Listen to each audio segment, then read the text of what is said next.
Hello, welcome to the Daily Devotion. I'm Kathy Morris, pastor of the Dixon United Methodist Church. What does it mean to be a disciple of Jesus Christ? What are the attitudes and behaviors we are meant to exhibit in our own lives?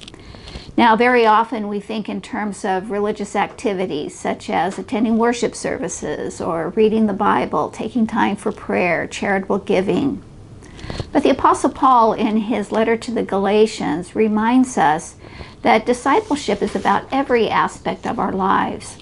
He focuses a great deal upon our relationships with one another and how we are exhibiting the true love of Christ as we work side by side with each other. I'm reading from Galatians chapter 5, verses 16 through 26 from the Common English Bible. I say, be guided by the Spirit, and you won't carry out your selfish desires. A person's selfish desires are set against the Spirit, and the Spirit is set against one's selfish desires. They are opposed to each other, so you shouldn't do whatever you want to do. But if you are being led by the Spirit, you aren't under the law.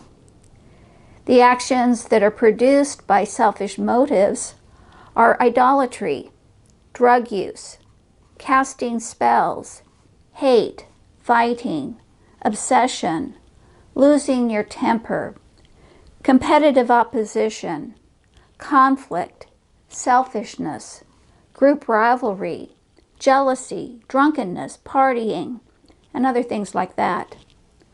I warn you, as I have already warned you, that those who do these kinds of things won't inherit God's kingdom. But the fruit of the Spirit is love, joy, peace, patience, kindness, goodness, faithfulness, gentleness, and self-control. There is no law against things like this. Those who belong to Christ Jesus have crucified the self with its passions and its desires. If we live by the Spirit, let's follow the Spirit. Let's not become arrogant, make each other angry, or be jealous with each other.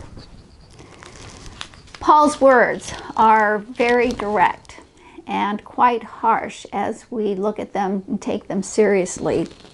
The Christians in Galatia were indeed experiencing conflict with one another over some major teachings, and they weren't behaving very well in the midst of that conflict, and so Paul wanted to get them back on track. As we read this passage, it is easy for us to read quickly over the behaviors that go with selfish desires. We would much rather focus on the fruit of the Spirit.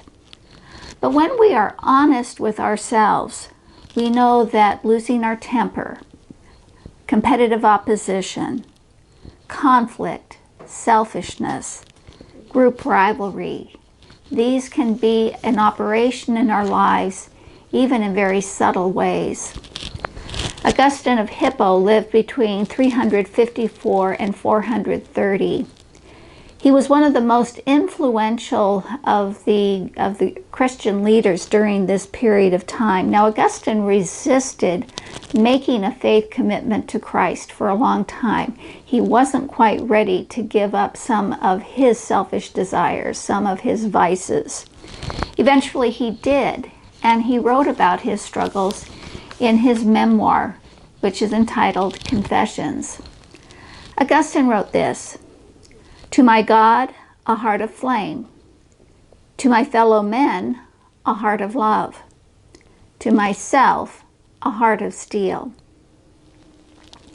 I am guessing that Augustine wanted to steel his heart against selfish and destructive behaviors. Selfish and destructive behaviors that lead us away from God.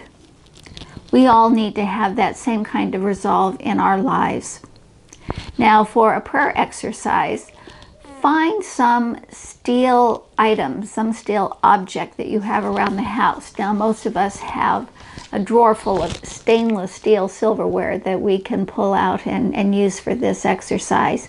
Just hold this steel item. And as you do that, Ask God to help you say no, to say no to the destructive attitudes and behaviors that lead you away from God.